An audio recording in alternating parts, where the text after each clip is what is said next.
5, 4, 3, 2. And good morning. This is the Tuesday edition of the Morning Buzz, not on 90.3 WMSC because we are still social distancing amidst the coronavirus pandemic. But I'm Felipe Costa, and I'm here with my co-host.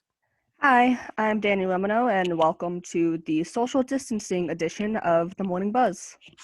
So, of course, because we're being responsible, we're all broadcasting from home. I'm currently here in my home in Newark, New Jersey. Danny's out in a PA, so we have obviously a similar experience in terms of what's going on with social distancing, but we also have just, two different states, so they're handling it a bit differently. I know Governor Murphy has been super aggressive with his social distancing policies. How has the Pennsylvania governor been handling it? Governor Wolf, literally, only a week ago, he just started saying to start, staying in your homes for 2 weeks. And then yesterday he said another 2 weeks.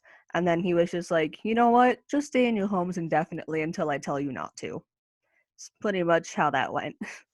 Yeah, it's been interesting between doing classes online and just kind of staying home.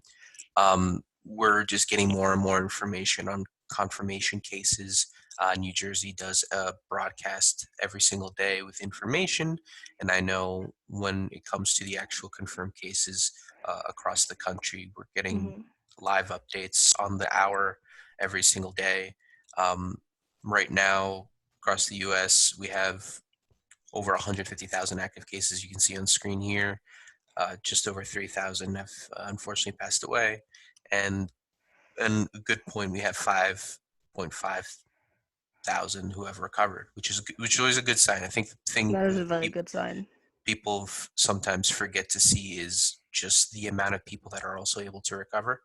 Um, People die. That's the unfortunate part. Yeah. But That is we need unfortunate, but the good part is that more people are recovering than they are dying. So I think that should help lighten things up a little bit. Mhm. And I know just it's difficult. It's a hard time, and this kind of stuff is just stressful to deal with and talk about. There is genuine belief that this is going to be difficult for people to cope with going forward. Whenever this ends up, we're able to move past this and safely move forward in our lives. Uh, this isn't going to go away. People are going to kind of Oh still no. be dealing with, the after effects of this kind of stuff. There were similar situations with things like the Great Depression, where people, like, for their entire lives, they went forward and just kind of like, were struggling to kind of have a new life. But you can see Italy, which is currently one of the biggest hit places after China slowly started recovering. They have over 75,000 active cases. Um, Over 11,000 have passed away so far, but over 14,000 have recovered in total, which is a huge amount. I'm honestly finding it very uplifting that more people are recovering than they are dying. Like, it is very unfortunate that so many people are dying from this virus, are getting this virus and passing it to other people, but at the same time, we have a higher recovery rate, especially in China. It looks like most people have recovered so far, with only about 2,000 Mhm. active cases at the moment. Yeah, it's always worth, the Chinese government has always had a history of not being forthcoming with all the information. So I'm not Yeah. saying to fearmonger, and I'm not saying to, completely distrust China. That's not fair to them as a country and as people. But there's always going to be some discrepancies in the information we get out of there. However, their efforts to fight it, things that their doctors have done, has been absolutely fantastic. And they dismantled, about, I think, a couple weeks ago, almost all the emergency hospitals, especially around Wuhan. So they're really taking steps forward now to just not continue with normal lives, but really taking steps forward now to improve what's going on. Yeah, I've seen on the news, like, they're finally starting to, like, reopen the malls and reopen the Mm-hmm. cities and towns, and, it took them, like, what was it, about 3 months to get to that point? Mm-hmm. And I think we started here in about, like, the beginning of March, so we might have a couple months yet to Yeah, you it's gonna know. be. It's gonna take some time. I'm interested. It's just interesting to see Portugal because I hear a lot of Portugal is cut off from it from the rest of those urban areas. Hmm. My family's from there, and just seeing the amount of people that live in a small town, kind of like in Italy, but not seeing the staggering amount of cases of people passing away in comparison. Because just only 160 deceased, 43 recovered, but the tests themselves, they only have over 7,000 that were confirmed cases. So there's definitely, like here when we first started, there's definitely people that need to be tested and looking into spreading out the tests. Yeah, Um, that is interesting because that, kind of goes against what I said before, how more people are dying from it. And even though it's still like a lower number than we've seen in some of the bigger countries and the bigger cities, it's still, it's not good. It's not a good thing to see. But, hopefully things can start to look up once everyone's actually being quarantined for a few weeks. a good sign right now is the situation in Washington State. We saw Seattle was one of the big epicenters in the beginning of it. Um, you know, there was just, especially in nursing homes and other areas like that, there was a lot of Hmm. confirmed cases and a lot of people passing away. New York has since become the epicenter with the sheer amount of people there and the density that New York City has. So to see Washington um, drop down from 2.7, an average of 2.7 people infected to 1.4, um, it's fantastic. Like, that's good. It shows that the social distancing works. The idea of going back and making Hmm. sure to, the amount of people you spread it to just by walking outside and going about your normal day is ridiculous. And it's just, you meet so many, you walk by so many people every single day that we really need to stay home and do everything we can to not leave the house unless it's an emergency or you need groceries. No, definitely. I know there have been like a lot of people my age or younger in Pennsylvania who think they can't get the virus, thinks they can't pass it on to anybody, so they're going out and doing things when they're not supposed to be. And then that's why the virus here keeps getting spread because young kids just, not kids, but like young adults just aren't listening and they don't listen to the news, they don't watch the news, and they're just doing what they want anyway. And, as one of those young adults, I'm sitting here like, I have immunocompromised parents. So I'm not going to potentially compromise them or compromise anyone else. So I'm trying to do my part and I'm trying to stay inside and social distance like I feel like everyone should be doing right now. Yeah, I know my grandparents are both much older. My grandfather, within the last couple of years, had just finished his radiation therapy to deal with his prostate cancer. So they're both very much compromised for this disease. So is my aunt and my little cousin because they both have had respiratory issues throughout their entire life. Hmm. So it's difficult, and it almost comes down to a lot of people, unless they have something directly in their life that they can see being an issue, they need to be reminded directly with most things to do that kind of stuff, to be able to have that, you know, that sense of mind and sense of Yeah. you know having that duty to stay home and protect people. Uh, do you want to talk about that article about the um, Uh, Instacart and other protests that are going on right now? yeah, sure. Um, So it's pulled up on,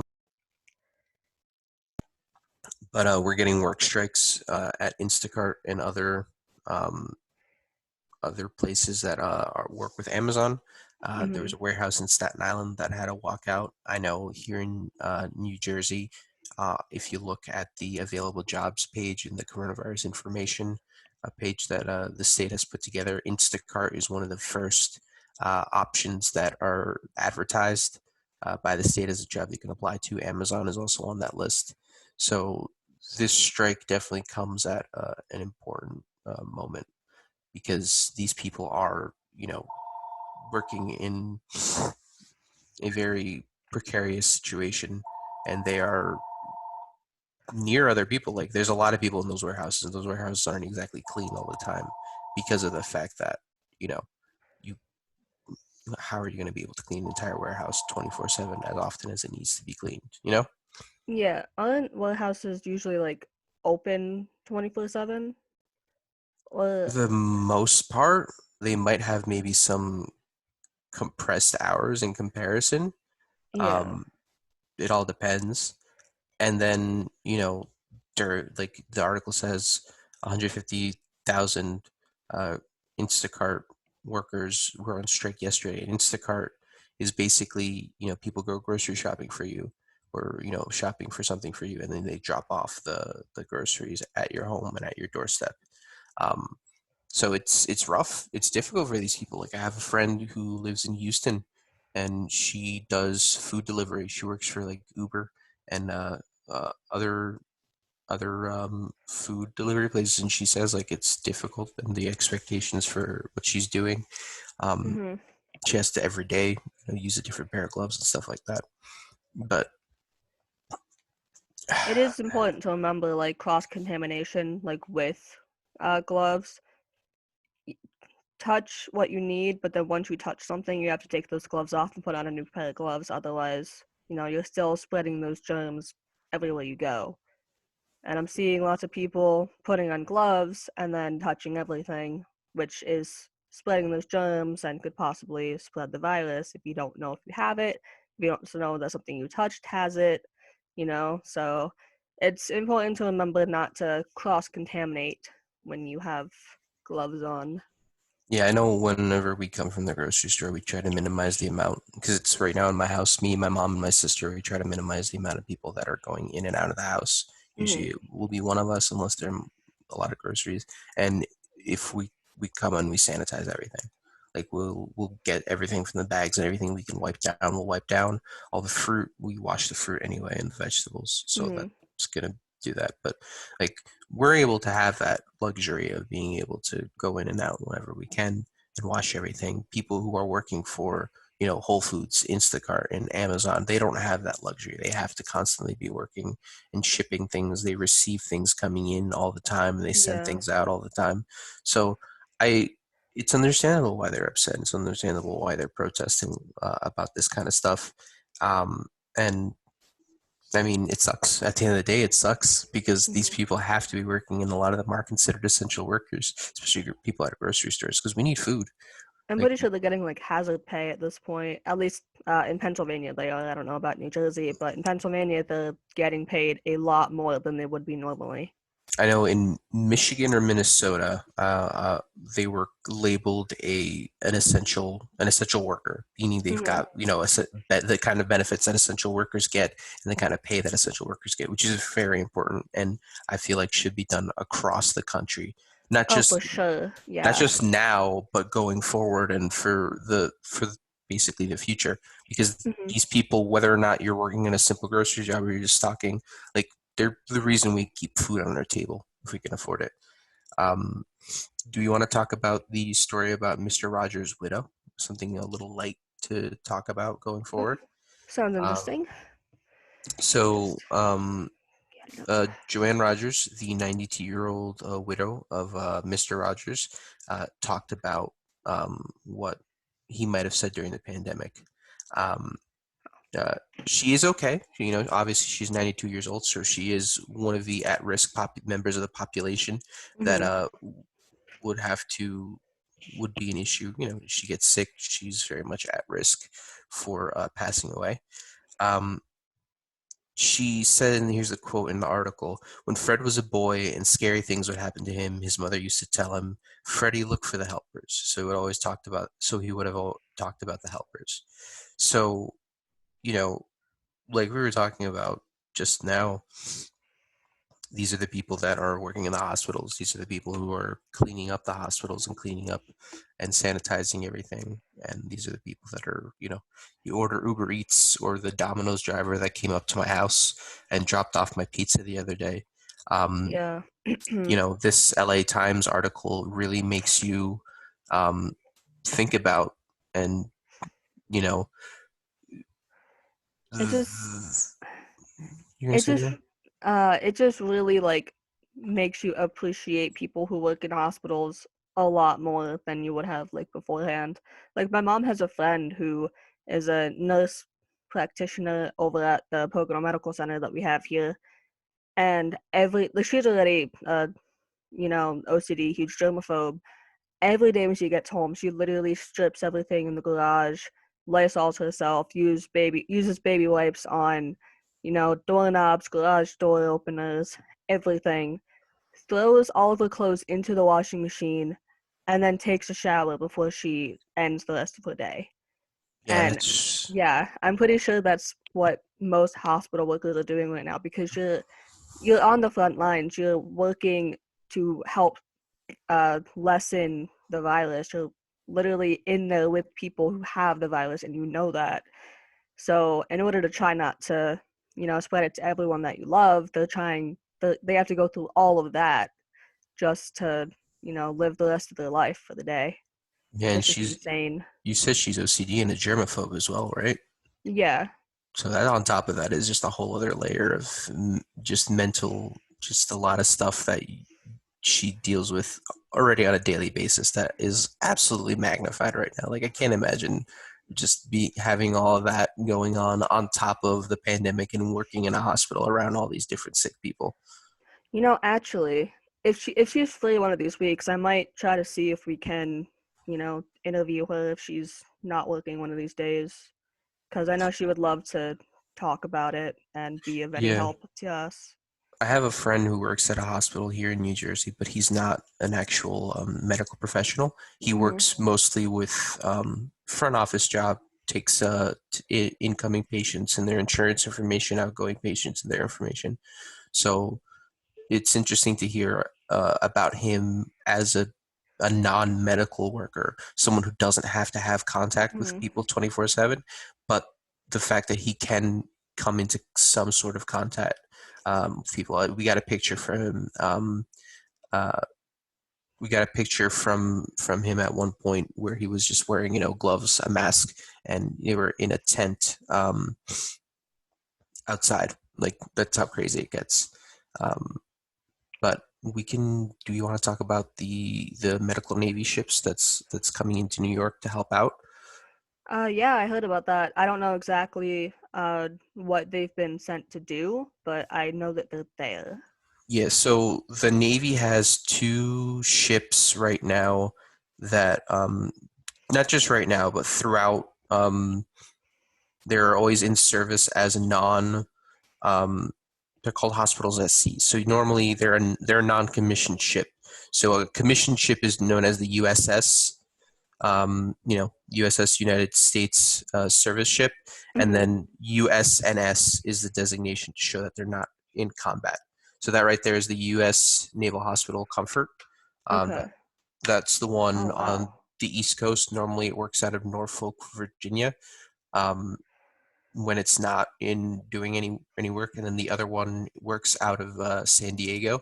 Uh, I have a little infographic here. I can probably send it to um, Annabella for the chat to pull up.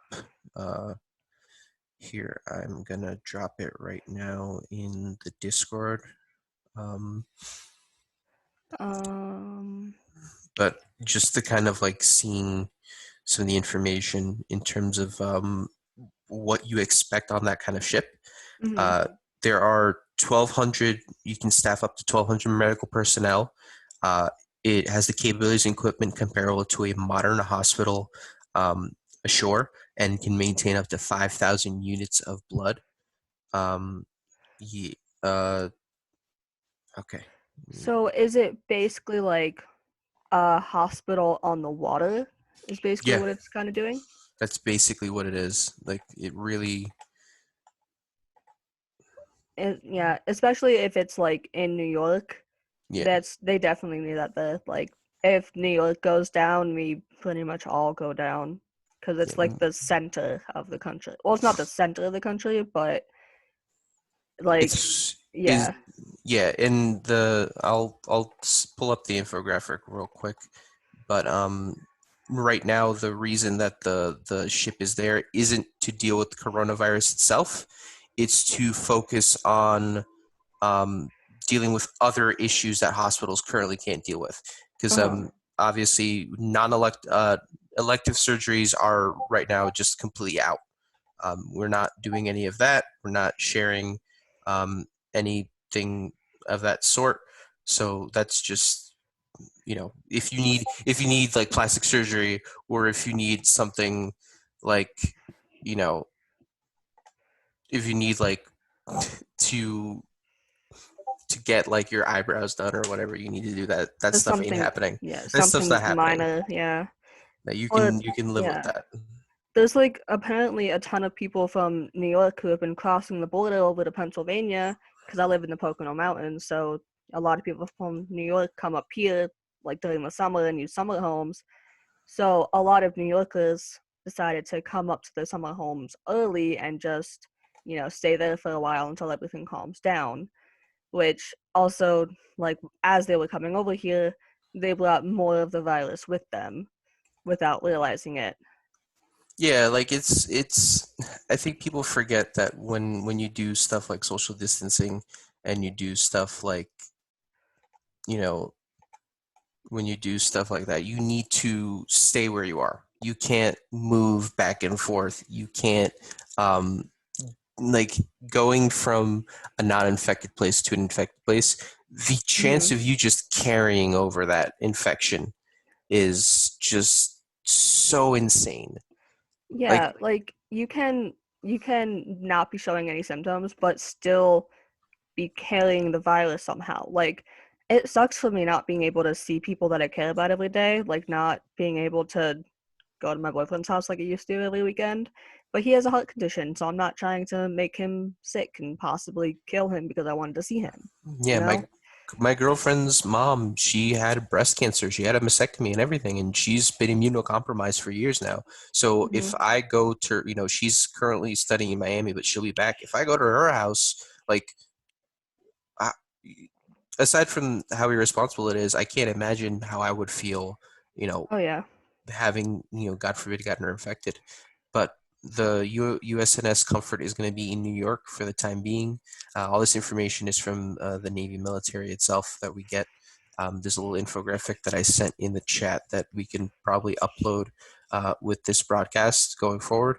But as of now, I think just some other logistical information. They have a CT scanner on board, 4 radiology suites, 12 operating rooms, 1,000 patient beds, a single isolation ward, and 8 intensive care beds, and then there's 71 civil service mariners working them. So basically, not full Navy men, but Navy men and women, but you know, just the people that work on a ship. So basically, like sailors, but not Hmm. military people. Um, Okay. so this will So they're definitely like be set. helpful. Yeah, it's obviously not gonna solve everything. Like there's only so, like, you can see it's only so much. There's only 1,000 patient beds. That's not a lot at all for us, even just the city of New York or any other city in New York State. But this definitely relieves some of the issues going on right now, in terms of just, you have entire hospitals that are just being dedicated to just coronavirus patients, which, it's a very difficult disease to deal with. So Oh yeah. you're gonna have to expect just the amount of just inflow to different places that's gonna happen. Um, we can talk about probably, um, Italy has been one of the bigger focuses, and we mentioned it earlier about Hmm. it, with a lot of confirmed cases and deaths. But there's an article from Al Jazeera that popped up yesterday. Let me see if I'll drop a link. I'll pull it up so everyone can see it. Just one second. But there's an article from Al Jazeera talking about, um, how second we were talking about the lower the amount of totals that Italy has gone down. Mhm. So here I'm gonna share it right now. There we go. So yeah, this article is from 15 hours ago. Italy has lowest daily virus infection in 2 weeks. So since March 17th, the amount of infection totals has gone down. So That's definitely a positive. yeah, so the reported total since then it's slowly, little by little, getting better and better. Mhm. Like it's still pretty bad, but you know, The important thing is that it's starting to go down, which means that social distancing and being quarantined for 2 weeks actually does something. And I feel like people should, listen to the governors a bit more.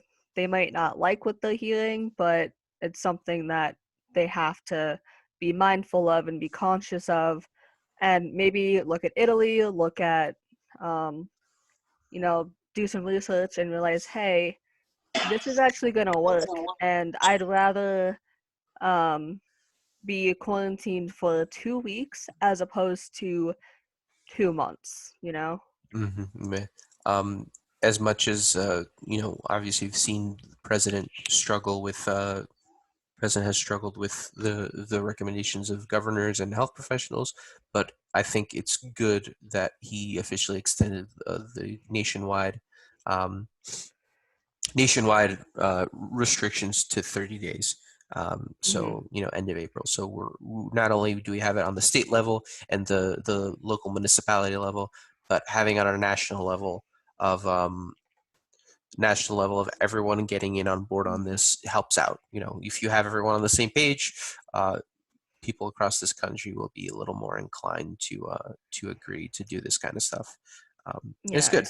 it's definitely not going to be fun, like, being like this until the end of April, but I would rather do that than, have the entire country get sick or be stuck in my house for the next 6 months, which can happen if people don't start listening. So, you know, I'd rather the shorter period of time as opposed to what it could be if, we don't do what we're supposed to do. It's just insane. It is. I know with friends and even family, it's been a lot of video chatting and voice chatting, phone calls. It's Hmm. not the same. Like you said it Not at yourself, it's all, not the no. same. But it's I've almost found myself communicating with some friends more, which is good. Like you always gotta look for a positive and a bright side in this kind of situation. And I think um, being able to communicate with more people and being able to actually talk to them, even if it's over video chat, it's more than we were doing beforehand. Because beforehand, you took it for granted. Oh yeah, Um, for sure. um, you took it for granted, and you just kind of like, oh, they're there. I can make plans with them whenever I want. Um, you know, Hmm. and just being able to sit there and like actually talk to them, check in on what they're doing, check in on how they feel. You got to do a wellness check with people. You got to do a mental health check You because actually this make like a is really good point with that, honestly, because I I'm talking to so many more people that I didn't talk to like as much, and pretty much all of them have rediscovered some of their old passions, whether it be writing, drawing, playing some kind of musical instrument, uh, getting schoolwork done, like actually getting schoolwork done without procrastinating because they can't do anything else, myself included. So, and I guarantee after this whole thing is over, like at least for like the first month or two, nobody's gonna be taking anything for granted, like Mhm. at all. Like everyone's gonna be out. There's gonna be like 2 hour waits for restaurants. Oh Like yeah, the I know. bars are gonna be like packed and crowded. It's gonna be insane. I know my friends are already saying like the first chance we get once everything's over, we're going to grab brunch and just, spend the day together, which is good. Mhm. Like, it's you one there already shows like, you know, the fact that they're already thinking about having to stay inside and staying home because they're saying the next chance we get once all this blows over. So already mentally they kind of have that um, idea like, hey, we can't do anything right now. We're stuck at home. That's where we're going to stay for now. Um, I like all the Yeah. jokes about people talking about doing stuff like uh, baking and making bread and stuff like that while they're at home, which is really funny. It is funny. And to me it's so interesting because I kind of thought people did this already at home, like stuff like making bread, because my family does it. My family will every once in a while will buy like there's a local bakery in the area that they sell just dough that's already prepared and full with yeast and everything, and they'll sell it. Like you can buy the dough by the pound. We'll bring it home. We'll let it rise in a bowl overnight, and then we'll put it in the oven and make it. And I didn't realize that people just didn't do that. It's No, just kind I've of never heard of that before. This is literally the first time I'm hearing someone of actually doing that. It's interesting to me because, my family will just buy frozen bread from a grocery store and then cook it in the oven. So, yeah, I've never heard of that before, but that is really cool. I think it also comes with cultural lines because my family's Portuguese. Like Oh, okay. I was born here, but my family, my mother, my grandparents, my aunt and uncle, they all came over from Portugal. So I feel like that's a cultural thing, I guess, in this kind of stuff. I guess on some lighter news, we just got Annabella dropped the link. Our Annabella Poland, our general manager, but Said it in people.com. twice. If we say it one more, she'll pop in. It's an article from People talking about Meghan Markle and Prince Harry, and they're ending their Sussex Royal Instagram. So um,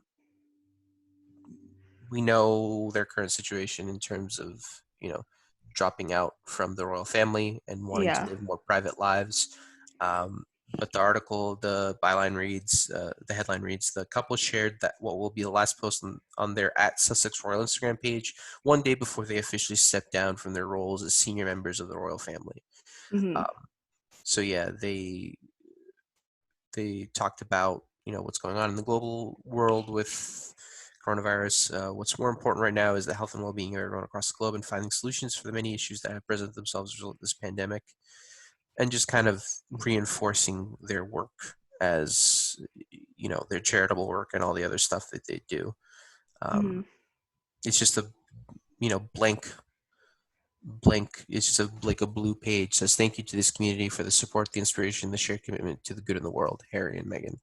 Um, Well, been a that's lot. nice and thoughtful of them Yeah, to say something like that. yeah. So, It's a lot. It's a lot going on, and then just kind of them saying that. I know they're getting a lot of criticism for leaving the royal family, but I understand the criticism about them spending the Britain's money while they're not officially part of the royal family. I get that. That's yeah. still public money being used, uh, but other criticisms of them is a little ridiculous sometimes.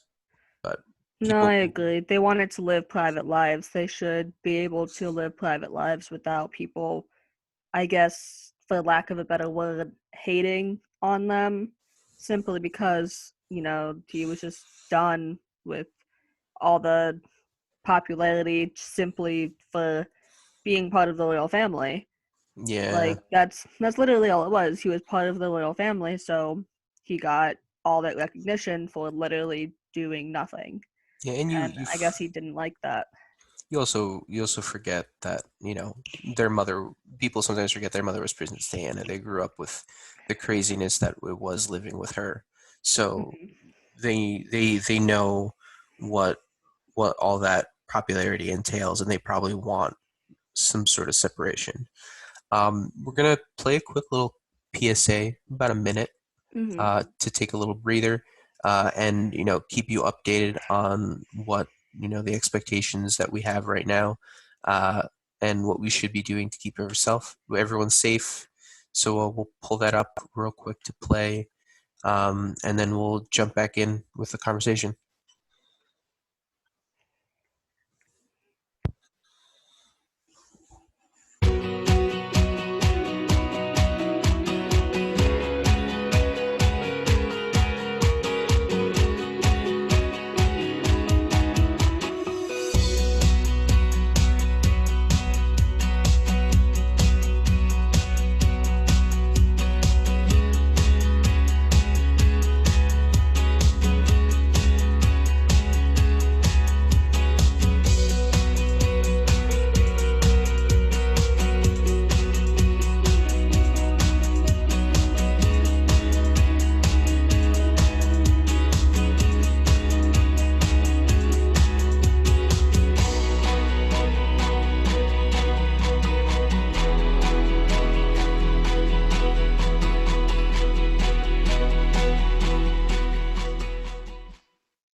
And we're back. There was a quick little PSA from the CDC, and it got me thinking about a conversation we had before the show started about our allergies, Oh my because gosh. they've been miserable.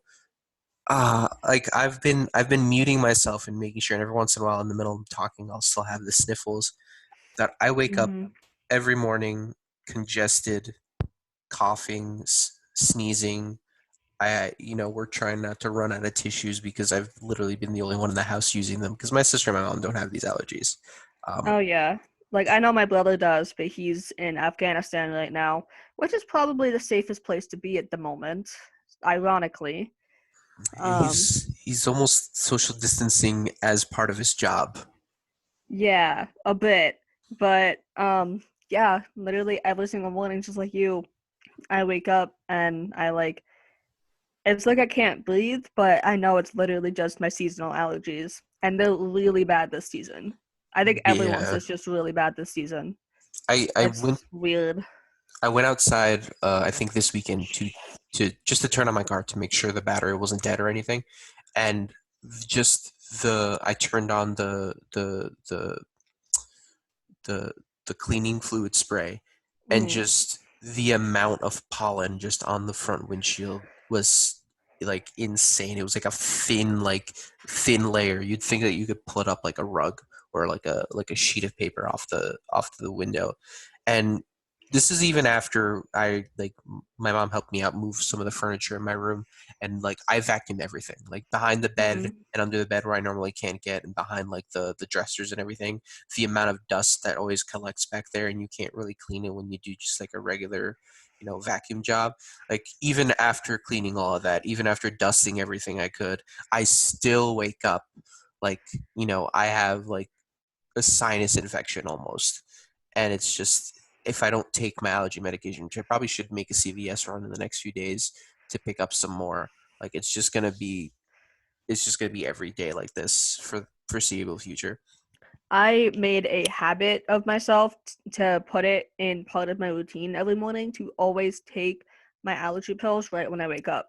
Like I have, I go to the bathroom, brush my teeth, come back in my room, take my allergy pill literally before I do anything else, just so that it has some time to like get into my system and make it so that I'm not sneezing or coughing around people.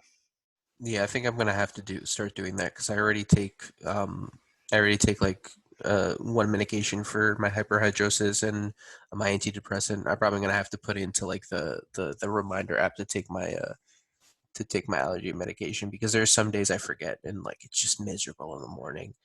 Like I would put it as like part of some kind of routine because like I know if I miss one step of my routine, it throws me off completely. So by putting, take allergy pill into that routine, now I never forget because if I don't take it, it'll throw everything off completely, you know? yeah, it's just a struggle throughout the rest of the day. Um, So we can talk about something cool that came up recently. Hmm. Uh, John Krasinski came up with his new channel that he called Some Good News. which is a really cool thing that he's doing. I think we'll play we'll play a little bit of the beginning just to see what it is. Mm-hmm. Good evening, everybody, even though it is very clearly the afternoon, and welcome to SGN. John, what is SGN? That's a good question. For years now, I've been wondering, why is there not a news show dedicated entirely to good news? Well, desperately seeking my fix somewhere else, I reached out to all of you this week, asking, nay begging, for some good news. And boy, did you deliver. After reading those replies and the incredibly heartwarming stories that came with them, I thought, all right, enough is enough, world. Why not us? Why not now? So, ladies and gentlemen, this is your fault, and this is SGN. I'm John Krasinski, and if it isn't clear yet, I have absolutely no idea what I'm doing. And now, for some good news. And what a week for good news it was. Because yes, without question, we are all going through an incredibly trying time. But through all the anxiety, through all the confusion, all the isolation, and all the Tiger King, somehow the human spirit still found a way to break through and blow us all away. Nowhere was that seen more powerfully than in the heroism of the global healthcare community. Now, these men and women are working day in and day out. They are putting their own health on the lines. They are putting their own lives on the lines for complete and total strangers. And they're doing it without the need for so much as a thank you. Well, luckily the thank yous came anyway. And the heartfelt appreciation was seen on a global scale.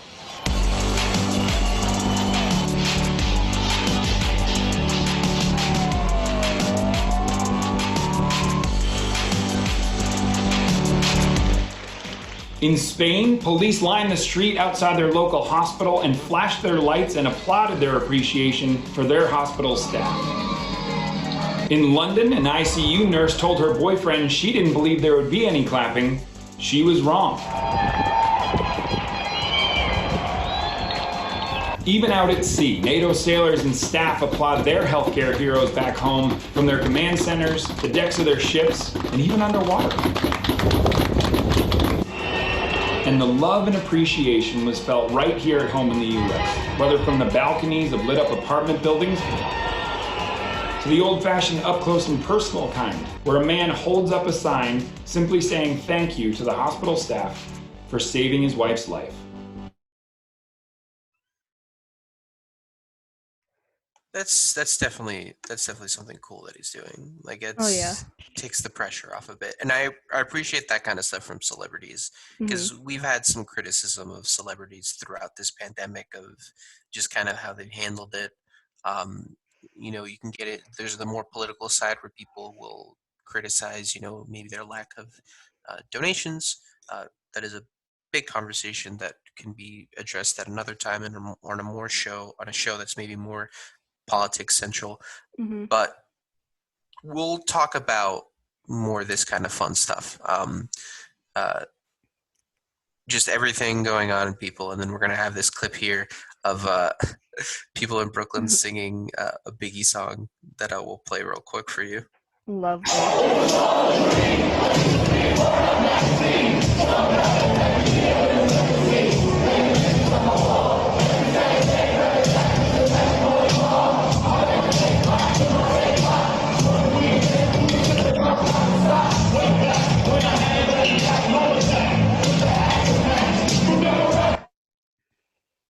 See, that's cool. That's something fun to see, and it's always nice to see people in the darkest times of the history and everything. You see people shine the brightest lights on what's going on.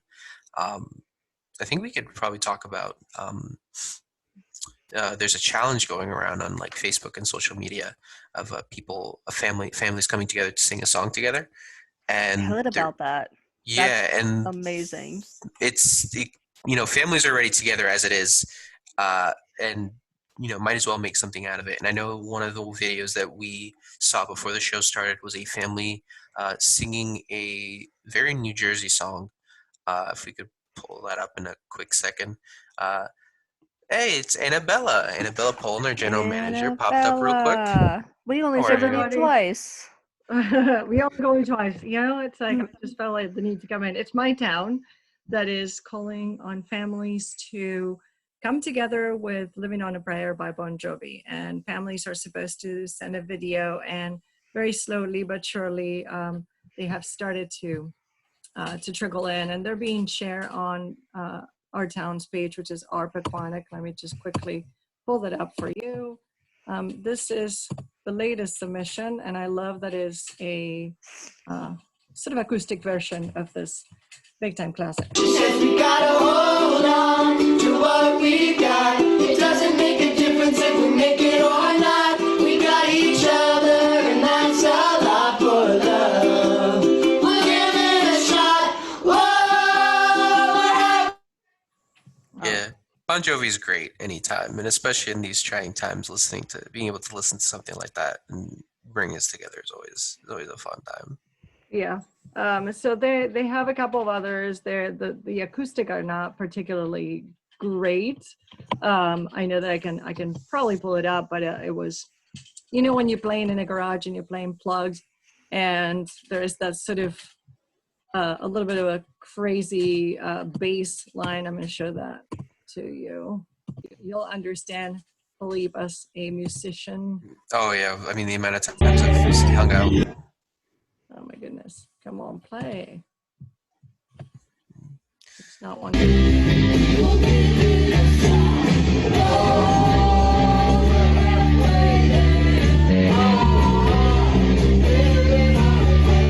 The acoustics are not fantastic.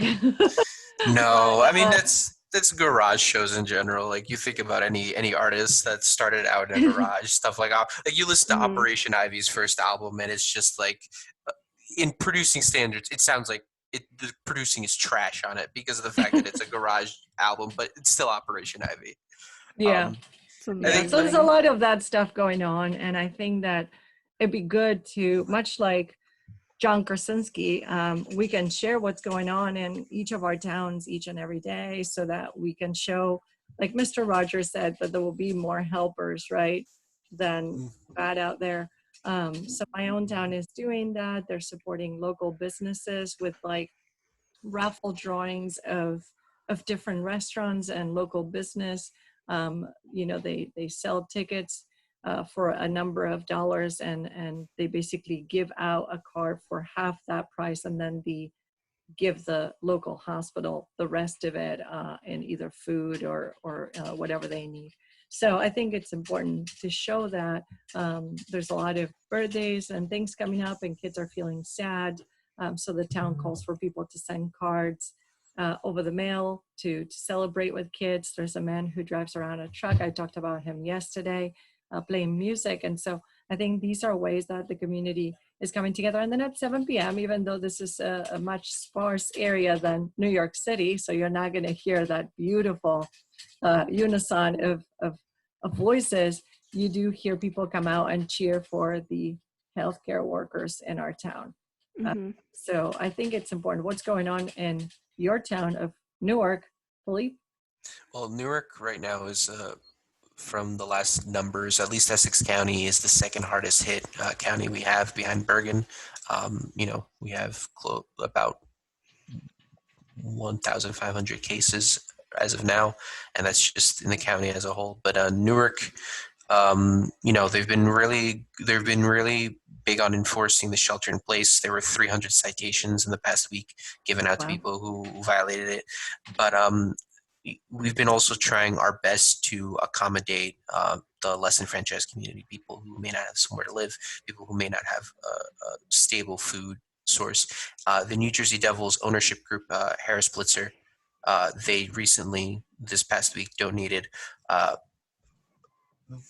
the actual number wasn't released, but Mayor Ross Baraka tweeted out a 6-figure donation was made to Newark food banks as a whole from the New Jersey Devils organization, who they had some controversy because they were trying to do a 20% cutback on player salaries, employee salaries. There was a bit of backlash on social media.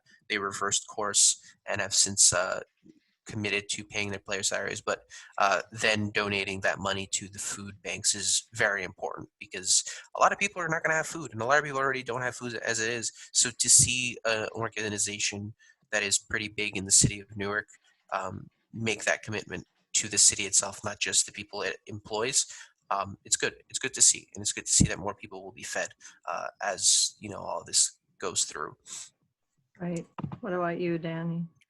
Well, as I said, earlier on in the call, the show, I live in Monroe County, so it's a little under 200 cases in my county, which is the second highest cases, just under Philly, who has over 1,000. Just last week, 2 weeks ago, actually, they shut down everything. They gave us a curfew. No one can be out after 8 p.m.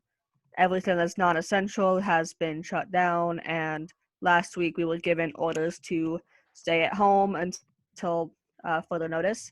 So, there's not really too much going on other than that. Everyone's mostly listening, except for, some teenagers who, I see on social media all the time that they're just like, I don't care, I'm going to go out and do what I want anyway. And then, since I have some of those teenagers on my Facebook page, I will literally type in a comment and say, no, you should really keep social distancing, because it's because of behaviors like that this virus keeps spreading like it does. So otherwise, everyone here is pretty much listening to our governor, and I think the police are starting to crack down on New Yorkers and people from New Jersey who have been coming over to try to escape the virus, because it's only bringing it with them and causing more people to get sick. So, I don't know. I think we're getting closer and closer to closing borders from other states because of that. Now, did you guys see there was a video last night of the Empire State flashing red, and it was meant to be the heartbeat of New York, right? And so there is video that actually does show sort of the pulsing of a heart. And I'll try to pull that up for you. But then there's other video that looks more like a siren, right? So it's a little bit eerie to see that one. So let me just pull that up very quickly. So this is the video that shows the pulsating, right? That's a bit more like a heartbeat. That's an aerial shot. And I believe they used that when Pink Floyd released Pulse, fun fact for you, believe. But then there was this video, which I felt was a little bit eerie. It kind of shows sort of the emergency that New York is under, right? It just looks like a siren to me. It doesn't rotate, it's just the white lights, but the effect itself was interesting. Yeah, I mean, the New York Empire State Building has always been used to light up just for different events, for sports and stuff like that. So, it makes sense that they use it for this. But I understand why they were doing the siren, the one that looks like a siren, but it just looks off. Yeah. And it reminds you of the reality. That's right. I feel like the first video that we saw, the pulsating, which again, I arrived to the US shortly after Pink Floyd had like the Pulse album out, and they played on top of the Empire State, and that was what they did. That makes more sense in terms of like showing the pulse of the city, and but I think that what we've seen and what we learned today is that we're seeing the virus slow down as people are, sort of heeding warning and staying home and sort of taking the necessary precautions. And I think that whether or not that, ends up finding an end to the virus itself, or at least slow down the amount of people having to be in a hospital and needing a bed, both of those things are necessary. Yeah, and I think we could probably, because we're getting close to what normally would be the top of the hour, but for now will be the end of the social distancing morning buzz edition, but we could probably talk about something local. And Bon Jovi was mentioned before, and I'll share the article on screen right now. Mm-hmm. But Bon Jovi's restaurant, Soul Food, here in Red Bank, New Jersey, Soul Kitchen, is still working. Normally, when you go there, you pay a donation. So you don't. There is no set menu price. They have a suggested donation about $20 per meal usually. You'll pay that, and then that basically pays it forward to someone who might be more needy and might not have something to eat. They can come in, sit down, and get a free meal that you comp for them, basically. Or even if you can't afford to it or you can't pay, you can volunteer and work at the restaurant to pay off your meal of your own volition. Not that, like the situations where you try to skip out a meal, people might do that and then you're forced to work there. But this is, you come in of your own accord to do that. While they're not taking, this article's from Delish, while they're not taking new volunteers, you can see here a picture of Bon Jovi and some of their committed staff and dedicated staff still working and still making food and still doing to-go orders and takeouts and still taking donations and trying to feed the local community and making sure that people, if they need a meal and if they can't afford the meal, they can still make an order and bring in and get something to eat. The idea was originally his wife who came up with it, and she wanted to, do this as like a charitable thing, and she came to him and he basically was like, sure, how much money do you need? Because Bon Jovi has money. So I feel like it's very much a good use of his money to be able to sit there and not just feed people in the area that need it, both in times of things going well and in times of need now that we have this pandemic, but the fact that he makes sure to also support sourcing their food locally and try to get it from local growers and local farmers. So I think that's really nice that even in these hard times, something like what Bon Jovi is doing with Soul Kitchen is still going on. Amazing. I love Bon Jovi. Like I saw him live at Bamboozle in 2012, and to see that he's actually doing something for the community and still continue to do it despite these hard times is always I had no being idea. such a charitable guy, and to see that photo of him in the kitchen is so endearing. It's very charismatic on stage, but also good to our state. So that's nice. Mm-hmm. I wanted to cry. Like, that's amazing and heartwarming. Like, oh And my mom actually met him not a few years ago, but before I was born, I even think, and she almost hit him with her car. It's crossing the street. What? Oh my god! She was crossing the street. Really bad rap on your mom. He was crossing the street, and she thought, like, who is this woman? This is back in the day when he still had his hair. And then she turns around and waves at her, and she's just like, oh my god, I almost hit Bon Jovi. That would have been not a good thing on your record. Not good. Well, it's been fun getting to see you guys again. Absolutely, it's been fun. I think this is the first time I ever worked with Danny on something, so it was fun too. Yeah, it was nice her. Getting to know you and work with you. It's been interesting. And we're going to see each other next week on Tuesday again. We'll broadcast at the same time. At some point, we're maybe going to go live with this, but for now. Yeah, so we're going to go live on iHeartRadio. We're going to go live on our station. Oh, sweet. This is our test run to see how everyone works out and if the capabilities are allowing us to do this. So it's very exciting. I'm glad it's working out, and we have a way to continue to do what we love at a nice, safe distance. Oh, yeah. I loved this. This was a lot of fun. I wasn't sure how it was going to work out at first, not being in the studio, because, when I'm home, this is my safe place. Like, I can do what I want, say what I want. Exactly. And then, trying to be on the air, I had to, like, switch my brain to radio mode. And, being in my room at home, it was like, how do I do this? Yeah, but this is the beauty of it. It's like we're becoming very innovative, very creative in the way that we are broadcasting. Philippe has been on Twitch. That's been a big switch too. He has been on Twitch. Tara is going to bring her show back to Thursdays at 2 p.m. So we are going to broadcast that, and eventually we'll add a few more shows here and there. It has to be during the week because the way we connect to the station is through my computer, and Adam's computer taking you Mhm. to air. He has the control. So Adam Goldberg, our chief engineer. So next week we'll be on our usual home, but also on Zoom, YouTube, Facebook, the whole 9 yards. Yeah, Sounds so fun. everyone have a good week, and we'll see you again next Tuesday. Have a good day. Bye bye. Bye.